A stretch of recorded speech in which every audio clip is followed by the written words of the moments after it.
Bonjour Maxence. Salut Julie et merci pour l'invitation. Merci à toi. Bienvenue sur cette séquence Interview Up au cœur du dirigeant.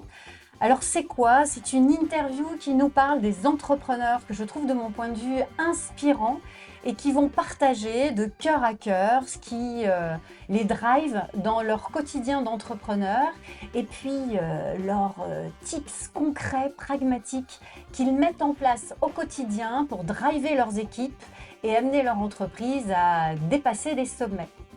Alors Maxence, avant de démarrer cette interview, je vais te proposer de te présenter en quelques mots. Maxence Rigotier, qui es-tu? Merci. Donc pour faire bref, j'ai grandi dans une ferme agricole à 20 km de Chalon-sur-Saône en Saône-et-Loire, donc vraiment la campagne profonde. Mon père était agriculteur et ma mère a travaillé dans la fonction publique. Donc ils sont à la retraite depuis 2018. Donc petit village, moins de 100 habitants. Pour la petite anecdote, toujours aujourd'hui, il n'y a pas de fibre ou de connexion à ADSL, donc il y a Internet, mais C'est rare de c'est nous. lent. Voilà, c'est très très rare, ça doit être le 0,01% du territoire français. J'ai obtenu donc un bac ES la deuxième fois en 2008 au lycée Milan-Gautier à Chalon-sur-Saône, BTS Assurance, et ensuite j'ai fait une année d'école de commerce à Marseille, donc BTS Assurance à Lyon que j'ai obtenu en 2010, et en 2011 une année d'école de commerce, et ensuite c'est là où j'ai décidé de me lancer sur Internet, donc le 1er février 2011. Pourquoi? Tout simplement, puis on le verra un petit peu dans cette vidéo, c'est naturellement pour avoir une entreprise prospère et qui soit au service de ma vie n'importe où sur la planète. Ok, super. Donc effectivement, tu as créé une, voire plusieurs entreprises. Mais juste avant, qu'est-ce qui t'a donné envie d'être entrepreneur? De ce que je comprends, c'est que dans ton environnement familial, tu n'avais pas ce modèle-là.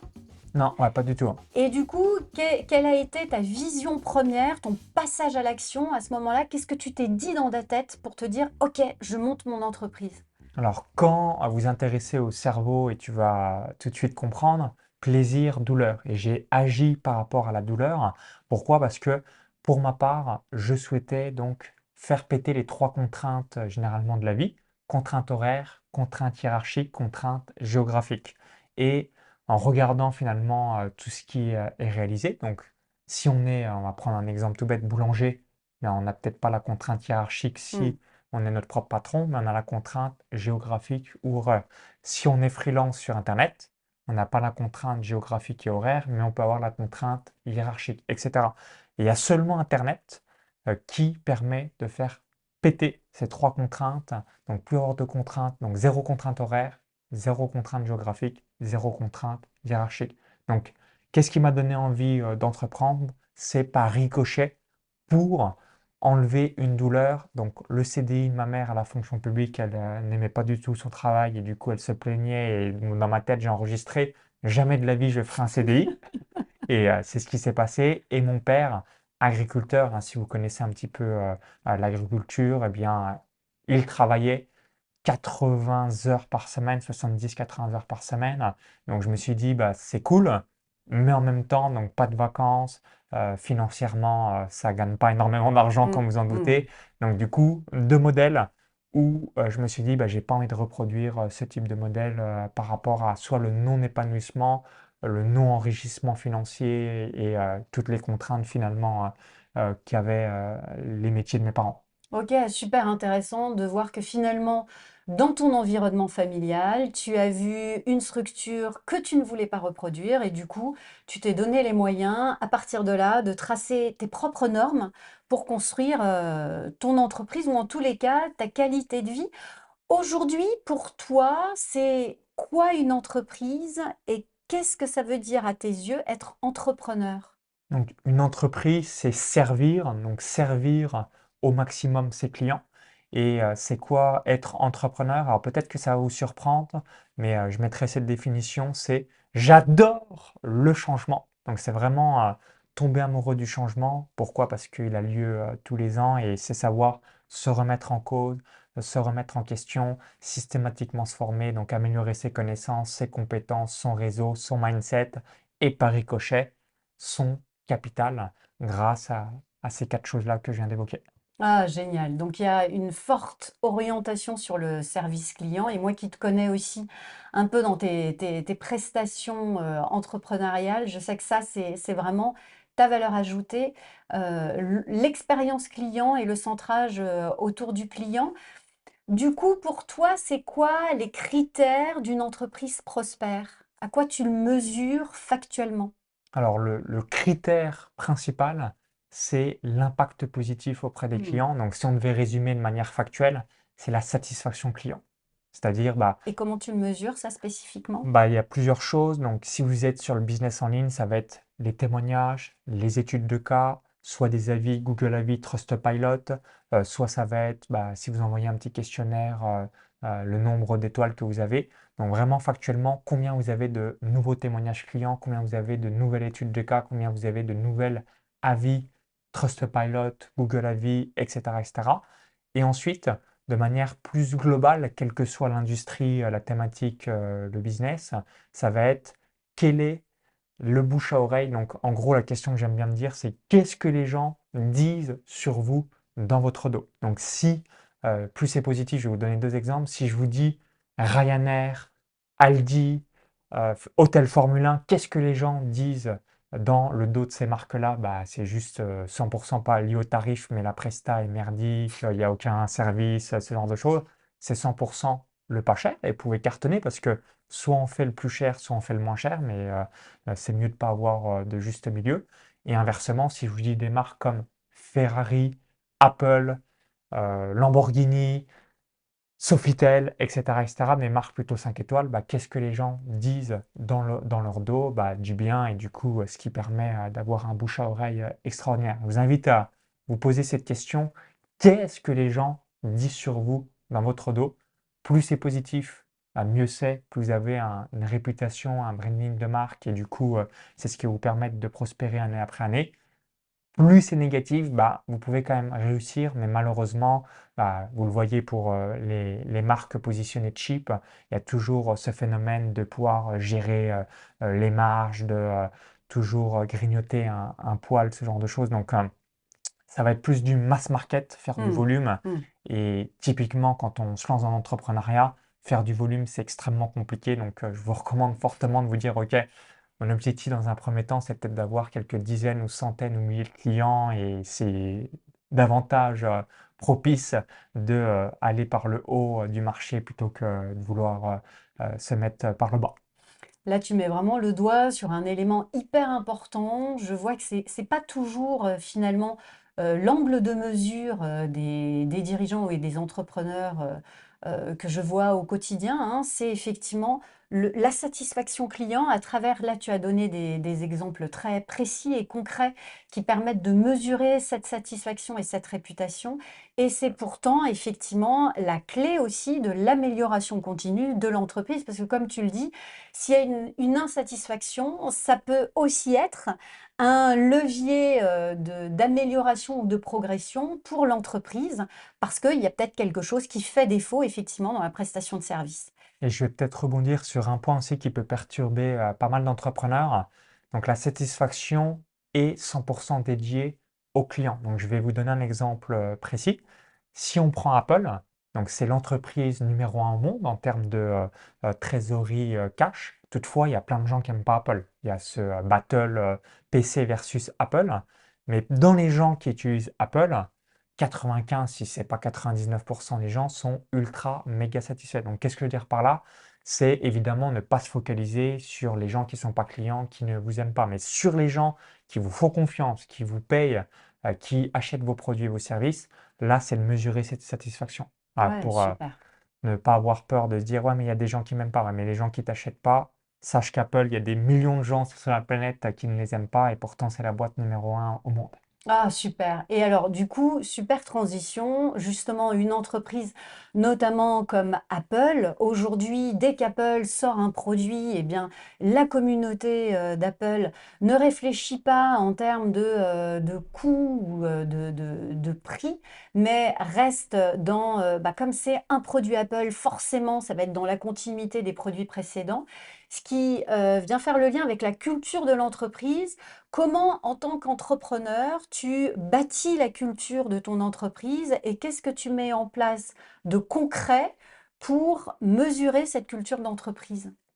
Alors, concernant la culture d'entreprise, donc il y a plusieurs aspects. Donc le numéro un, c'est la vision, mission de l'entreprise. Donc je vous invite à définir, si ce n'est pas le cas, quelle est la raison d'être de votre business et c'est quoi la mission. Donc pourquoi vous-même ou les membres de votre équipe se lèvent chaque matin pour donner le meilleur domaine. Donc moi, pour ma part, moi et tous les membres de mon équipe, on se lève pour permettre aux entrepreneurs et aux investisseurs de gagner plus d'argent. Donc soit à travers les revenus passifs, soit à améliorer leur marketing ou encore leur activité, donc grâce au digital. Donc numéro un, vision, mission de l'entreprise. Numéro 2, ça va être les valeurs. Donc je vous invite là aussi à définir les valeurs. Évidemment, le plus important, c'est pas de les définir, c'est qu'elles soient installées et mises en application au quotidien. Donc, dans mon exemple, mes valeurs, c'est quoi? C'est l'excellence, le perfectionnisme, la réactivité et la rapidité. Donc, du coup, tout ce que je fais, on s'efforce au maximum que ça soit nickel, que ça soit un très bon rendu, un petit peu comme cette vidéo, vous voyez qu'elle est très satisfaisante. Ensuite, qu'on soit réactif, qu'on ne réponde pas trois jours après, ce genre de choses, et la rapidité aussi d'exécution dans ce qu'on entreprend. Donc numéro un, la mission, vision. Numéro 2, les valeurs. Et numéro 3, comment le mettre factuellement dans son business, ça va être de mesurer par rapport aux valeurs, donc que chaque collaborateur ait un KPI bien précis. Donc le KPI d'un commercial, ça va être le nombre d'appels qu'il a réalisé, combien il y a de personnes qui ont rejoint vos produits et services. Votre photographe, si on donne un exemple un peu plus abstrait, son KPI, c'est quelle est la qualité des photos. Moi, j'aime bien dire à mes prestataires, en gros, ton meilleur marketing, si tu veux que quelqu'un collabore avec toi, sois extraordinaire avec moi. Si tu es extraordinaire avec moi, les gens vont dire, c'est qui a fait ces photos, c'est qui a fait ces vidéos, c'est qui a fait X, Y, Z choses. Et naturellement, les gens vont vouloir aller chez toi. Donc, soyez extraordinaire. Donc, les gens veulent le meilleur, soyez extraordinaire. Et puis, c'est ce qui va vous permettre de vous développer et d'avoir le maximum d'impact et de clients dans votre business. Ah, super. Donc ces éléments de culture, vision, mission, valeur. Dans les valeurs aussi, ce que j'entends, c'est spécifiquement, c'est quoi les comportements qui sont associés aux Ouais, valeurs? Parce que c'est ça. Et de le le, mesurer. le perfectionnisme, il peut y avoir plusieurs définitions. En tous les cas, tu as ta propre définition qui est la définition de l'entreprise Maxence Rigotier. Et effectivement, de pouvoir le mesurer à travers des objectifs spécifiques posés pour chaque collaborateur. Et du coup, comment tu fonctionnes aujourd'hui au niveau de ton équipe pour t'assurer que cette culture, elle est intégrée? Donc, tu me parles d'objectifs, mais est-ce qu'il y a des rituels ou des éléments un peu plus concrets que tu as mis en place au quotidien dans ton pilotage ou de manière trimestrielle ou annuelle pour t'assurer que tout le monde reste en phase avec ses valeurs ou s'en rapproche systématiquement le plus possible? Alors nous, comment on fonctionne? Donc on a la vision annuelle, où là, je mets vraiment en clarté cette vision. Et ensuite, on découpe par 4 trimestres, donc de 3 mois. Et ensuite, on se fait un point une fois par semaine pour vraiment qui fait quoi et quelle est la priorité de la semaine pour chaque pôle.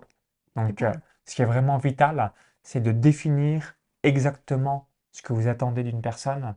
Souvent, vous le savez, c'est des erreurs de communication, une non-compréhension de ce qu'on a évoqué. Mais dès que vous êtes hyper clair, et je vous invite à reformuler, donc quand la personne vous dit j'ai compris, qu'est-ce que tu as compris? Dis-moi ce que tu as compris. La reformulation permet de valider ou non, et ensuite avoir un KPI. Donc, si c'est donc quand c'est possible de mesurer, là c'est très simple. KPI précis. Donc, si vous dites je veux X visiteurs sur mon site web, je veux X nouveaux inscrits à ma liste de contacts, je veux X nouveaux acheteurs. Donc là, des choses ultra concrètes. Et si c'est plus abstrait, si on reprend l'exemple d'un vidéaste ou d'un photographe, c'est OK, le standard de la photo, est-ce qu'on estime que ça vaut 5 étoiles, 18 sur 20, etc. Et là, il suffit juste de le montrer objectivement à d'autres personnes et on voit si on a augmenté le standard ou non. À chaque Mmh. fois, les amateurs supposent, les professionnels mesurent, donc mesurez tout ce que vous pouvez, que ça soit abstrait ou même ultra concret et pragmatique. Ouais, j'adore. Un élément clé là dans ce que tu partages, c'est vraiment ce pouvoir de la clarté, de poser concrètement, spécifiquement, comme si c'était déjà réalisé et d'avoir effectivement des indicateurs de mesure, non pas pour sanctionner, mais juste pour réajuster et savoir où tu en es dans cette réalisation. Ça aussi, c'est des éléments qui sont hyper importants dans le pilotage au quotidien. Qu'est-ce que tu mets en place de spécifique avec ton équipe pour favoriser justement la communication, l'engagement au quotidien, le dépassement? Quels sont les éléments concrets ou les actions concrètes que tu pourrais partager aux dirigeants et aux entrepreneurs qui t'écoutent? Donc déjà, pour avoir une union et si on doit se dire, bah, on doit tomber amoureux de ses clients plutôt que tomber amoureux de ses produits, bah, c'est un peu la même chose avec bah, soit ses employés, ses prestataires, ses salariés. C'est qu'est-ce que je peux apporter à mes employés, salariés, prestataires pour qu'ils soient satisfaits. Donc moi, concernant les personnes qui sont en exclusivité avec moi, qui bossent à temps plein, ils ont un bonus. Donc ça, il y a l'aspect financier. Et ensuite, je vous invite, et ça vous allez voir tout de suite, à focaliser sur des Ligue A, donc des personnes qui sont très brillantes, parce que les gens qui sont brillants sont OK pour se mesurer et avoir bah, des KPI que je vous ai Le évoqués. challenge. Et inversement, les gens qui ne sont pas du tout des Ligue A, donc des gens brillants, vont être réfractaires par rapport à ça, ou pire, vont pas vouloir l'avoir. Donc il va y avoir un process. Donc vraiment, prenez du temps par rapport à vos recrutements et ensuite, naturellement, en exemple concret, donc bonus plus cadeau. Donc, quand tel ou tel résultat a été obtenu, et ensuite, bien d'expliquer une nouvelle fois, on est tous dans le même bateau, et si tu veux qu'on collabore longtemps, eh ben, c'est de donner le maximum aux clients. C'est vraiment avoir ce mindset-là, c'est de systématiquement donner le meilleur aux autres. Et ensuite, bah, si on revient à ce qu'on a évoqué il y a quelques instants, pour vraiment motiver les gens, hormis l'aspect monétaire, comme je viens de l'évoquer, c'est une nouvelle fois les visions, les valeurs et la mission de l'entreprise. Parce que Ok. quelqu'un qui aime l'excellence, ben, il n'a pas envie de travailler avec quelqu'un qui est à l'arrache et qui fait n'importe quoi. C'est voilà, comme on le dit systématiquement, et c'est vrai, qui se ressemble s'assemble. Et à partir du moment où vous mettez en application cette culture, vous allez forcément attirer des ligues A si vous n'en avez pas. Et ensuite, bah, les ligues A connaissent des ligues A et ainsi de suite. Ok, super. Quels sont justement les rituels que tu as mis en place au niveau du fonctionnement de ton équipe? Tu nous parlais tout à l'heure des rituels de ben, mesurer les valeurs, les objectifs. Est-ce qu'il y a d'autres rituels un peu plus globaux au niveau de la reconnaissance, au niveau de l'engagement que tu as instauré? Bah, ce que je fais, c'est que donc, quand c'est possible, en fonction des agendas de tout le monde, je vais offrir soit des formations, séminaires aux membres de mon équipe pour qu'ils puissent bah, s'améliorer, avoir plus de compétences, connaissances, réseau. Numéro 2, je les mets, donc ça c'est aussi vital, dans leur zone de génie. Donc je m'efforce au maximum de dire bah, qu'est-ce que tu n'aimes pas faire chez moi, qu'est-ce que tu surkiffes, parce que l'objectif aussi pour motiver vos Génial. collaborateurs, si vous avez déjà entendu cette phrase, choisissez un travail que vous aimez et vous n'avez jamais l'impression de travailler. Et du coup, souvent, l'erreur qu'on peut faire, notamment si on a une entreprise inférieure à 1 million d'euros de chiffre d'affaires par an, c'est d'avoir trop de gens qui sont des couteaux suisses et du coup, il y a trop de choses qu'ils font et c'est pas leur zone de génie. Donc ils le font parce que pour rendre service et ce genre de choses, mais c'est mal utilisé à la bonne place une personne. Donc ce que je vous invite à vous efforcer, c'est d'évoquer bah, qu'est-ce que tu surkiffes réaliser et qu'est-ce que tu n'aimes pas. Donc si on prend un exemple, un photographe, il doit faire de la photo. Un vidéaste, il fait de la vidéo. Une personne qui gère bah, justement tout mon aspect organisation, mastermind, séminaire, correction orthographique, ça c'est ses zones de génie. Si maintenant je lui dis parler devant une caméra ou règle-moi les différentes caméras. Elle va peut-être savoir le faire parce qu'elle va se former sur le sujet, ainsi de suite, mais c'est mal utiliser son potentiel pour mon entreprise. Donc, une fois par trimestre, on fait le listing. Qu'est-ce que tu fais pour moi que tu n'aimes pas faire ou tu estimes que tu es mal utilisé par rapport à ton potentiel et quelles sont les choses que tu réalises, que tu surkiffes et que tu sais que ça permet d'utiliser au maximum ton potentiel, etc. Donc ça, c'est un exercice que je vous invite à faire une fois par trimestre, de demander et d'avoir ce courage de demander qu'est-ce que tu aimes faire, qu'est-ce que tu n'aimes pas faire chez moi, dans quoi je pourrais utiliser encore mieux ton potentiel pour que tu puisses t'exprimer et encore ne jamais avoir l'impression de travailler. Et ensuite, des petits week-ends immersion une fois par an avec tous les collaborateurs de votre équipe, au moins un week-end, une fois dans l'année, si vous pouvez le faire, je vous le recommande fortement. Et ensuite, proposer, offrir des formations, connaissances, séminaires et en plus, des fameux bonus que je vous ai évoqués, tout à l'heure. Ouais, c'est super important ce que tu évoques là, c'est vraiment la connaissance des collaborateurs ou des partenaires d'affaires, presque mieux les connaître que se connaissent pour s'assurer finalement qu'ils vivent pleinement, qu'ils se dépassent et qu'ils se donnent au maximum dans ce qu'ils aiment.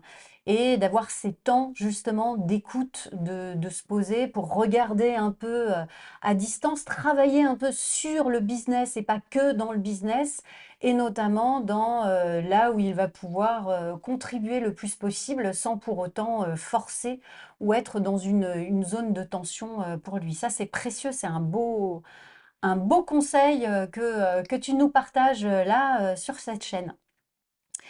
Maxence, tu es un homme d'action, tu voyages partout dans le monde, tu habites en Estonie, tu es souvent par Mons et Barvaux, mais comment fais-tu pour maintenir un niveau d'énergie exceptionnel? C'est quoi tes trucs et astuces d'entrepreneur par rapport à ton énergie? Alors, j'ai une routine Ah, matinale que génial. je vous invite à voir. Pourquoi? Parce que en tant que chef d'entreprise, on a énormément de choses à gérer. Donc, on doit gérer notre niveau d'énergie et notre réservoir de volonté. Donc, niveau d'énergie, c'est émotionnel, physique, etc. Et autre chose que j'évoquais, je ne sais plus qui est perdu de ma tête, ça va me revenir. Donc, je vais vous partager ma routine matinale que je fais pour systématiquement être au top. Donc, numéro un, je réalise un petit réveil musculaire. Donc ça va être soit léger footing, marche, étirement, exercice de yoga, donc quelque chose pour... on Le vient de corps. dormir plusieurs heures et moi je suis un gros dormeur, donc je vais dormir 6, 7, 8, mais plutôt entre 8 à 10 heures par nuit 90% du temps. Donc réveil musculaire, une fois que j'ai fait mon réveil musculaire, juste après je vais faire de la cohérence cardiaque, donc vraiment avoir une gestion de mes émotions, donc pour bien démarrer la journée. Numéro 3, je vais réaliser et faire un exercice de visualisation, donc visualiser mes rêves, mes priorités. Numéro 4, exercice concernant la gratitude. Donc là, je vais me remplir d'un merci de respirer, merci pour. Donc pourquoi? Parce que si on n'apprécie pas ce que l'on a maintenant, on n'appréciera pas ce que l'on a plus tard. Et numéro 5, je vais terminer par des affirmations positives pour me mettre en triple E, en énergie émotionnelle élevée. Donc, je suis un gagnant, je suis un entrepreneur à succès, je suis une star, je suis un leader, je suis un champion. Donc, pour être dans un mindset énergie émotionnelle élevée et ensuite démarrer facilement et rapidement la journée pour être productif. Donc je récapitule. Numéro 1, réveil musculaire. Numéro 2, cohérence cardiaque. Numéro 3, gratitude. Numéro 4, visualisation. Numéro 5, affirmation positive. Waouh, quelle routine de champion et de leader! C'est tellement important d'avoir effectivement des temps. Être un entrepreneur, être un dirigeant, c'est piloter une stratégie, développer un business, mais c'est aussi beaucoup d'intelligence émotionnelle Et là, cette routine que tu nous partages, c'est aussi avant tout prendre le costard un peu du leader qui va pouvoir emmener ses équipes parce que effectivement, il faut tenir la barre du bateau. Il y a des fois, il y a des grosses vagues, il y a des tempêtes et c'est en prenant soin de soi avant tout que tu vas pouvoir être davantage disponible à tes équipes, à tes clients, à tes partenaires. Donc, merci beaucoup pour cette routine très complète, corps, cœur Allez, 3C, et, cerveau, corps, cœur. et cœur. Voilà, exactement. On a parlé effectivement du pilotage. Ce qui fait partie de la vie entrepreneuriale, ce sont les hauts et les bas. Et bien souvent, dans les bas, il y a des pépites. Est-ce que tu pourrais nous partager, Maxence, une expérience qui, à prime abord, était plutôt négative et qui finalement t'a servi de grande leçon ou de source d'apprentissage pour ton business? Donc, ce qui est difficile, c'est à chaque fois qu'on a un échec. Donc, qu'est-ce que c'est un échec? Soit, si on est dans l'aspect commercial, bah, quelqu'un qui va nous dire non et qui va nous évoquer, bah non, je ne souhaite pas rejoindre ton produit et service. Dès qu'on doit faire des choses inconfortables, donc pourquoi? Parce que tout de suite, on va avoir la peur du jugement, la peur de la critique, la peur du regard de l'autre. Donc, à chaque fois, la question que je vous invite à vous poser, dès que vous avez le sentiment d'avoir un échec, parce que c'est aussi une interprétation dans notre esprit, c'est où est le cadeau? Où est le cadeau par rapport à cela pour vous donner un ordre d'idée, bah, notamment les, euh, les événements. C'était une autre vidéo que je réalisais ce matin. Donc, quand j'ai réalisé la troisième édition de mon séminaire sur le business en ligne, donc auquel tu m'as découvert à ce moment-là, j'ai eu 130 000 euros d'investissement et 90 000 euros de recettes. Donc, j'ai démarré l'événement avec moins 40 000 euros sur l'event. Donc, est-ce que c'est un échec? Bah oui, financièrement. Et ensuite, évidemment, comme l'événement était merveilleux, bah, des gens ont rejoint mes différents programmes. Mais qu'est-ce que je veux dire par là? C'est où est le cadeau? Ok, bah, j'ai été un petit peu trop optimiste sur le nombre de places que j'allais vendre et ça sera rectifié pour la prochaine édition. Donc à chaque fois que j'ai un échec, donc déjà, c'est se dire c'est pas un échec, c'est Mhm. juste Génial, j'apprends, hein. Vous avez exactement. cette fameuse citation célèbre de Nelson Mandela, soit je gagne, soit j'apprends. Donc, aussi simple par rapport à ça et vous dire, OK, bon là, soit j'ai été trop optimiste, trop ambitieux. Qu'est-ce que je dois améliorer? Qu'est-ce que je dois rectifier pour que à la prochaine fois, bah, ça soit parfait? Génial. Où Bah, est le cadeau? exactement. Bah là, je trouve que c'est vraiment l'illustration de ta routine sur ton intelligence émotionnelle et ta puissance émotionnelle. J'aime beaucoup ce que tu dis, il n'y a pas d'échec en fait. Ce ne sont que des expériences qui permettent effectivement, ok, qu'est-ce que l'on a à apprendre et à changer pour avoir des résultats plus satisfaisants pour nous, pour nos clients. Là, en l'occurrence, c'était plutôt pour l'entreprise, puisque effectivement, les retours clients étaient hautement satisfaisants, et je le confirme moi-même, puisque j'étais là à cet événement.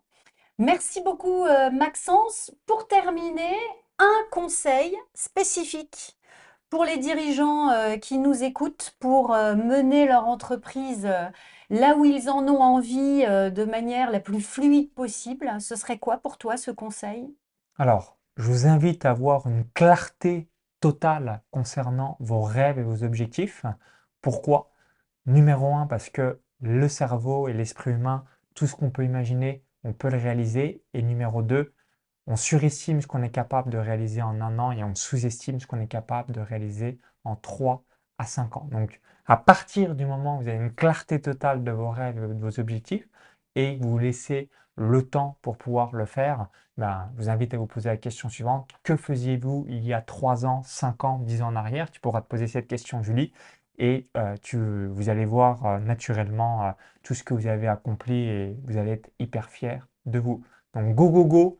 Immense clarté dans ce que vous voulez. Et ensuite, c'est le passage à l'action jour après jour, les petites victoires quotidiennes qui vont vous permettre d'atteindre vos résultats et vos rêves. Hyper important ce que tu partages. Effectivement, une vision à 5 ans qui est une vision ambitieuse. Et comme tu dis, parfois c'est surprenant quand cette vision, elle est posée de manière claire, concrète et précise. Bah, bien souvent, elle arrive plus vite. Et puis, ce que j'aime bien aussi dans ce que tu dis, c'est toujours regarder derrière, être en compétition avec son ancienne version de soi pour chaque année être encore plus fier de la nouvelle version que l'on devient en tant qu'entrepreneur et dirigeant, mais aussi finalement de la nouvelle version que devient son entreprise, puisque son entreprise évolue finalement avec soi. Merci Parfait. beaucoup Maxence. Peut-être une actualité spécifique que tu aimerais partager avec ceux qui nous écoutent? Un recrutement ou je sais pas, quelque chose de spécifique en ce moment dans ton entreprise? Bah, ce que je vous invite à faire, c'est de taper mon nom, donc Maxence Rigotier, soit dans Google, soit dans YouTube. Comme ça, vous allez voir les dernières infos. Et puis, au plaisir de vous aider, que ce soit pour avoir de meilleurs investissements, donc des revenus passifs, ou même créer, développer un business sur Internet. Donc, Super. entreprise digitale.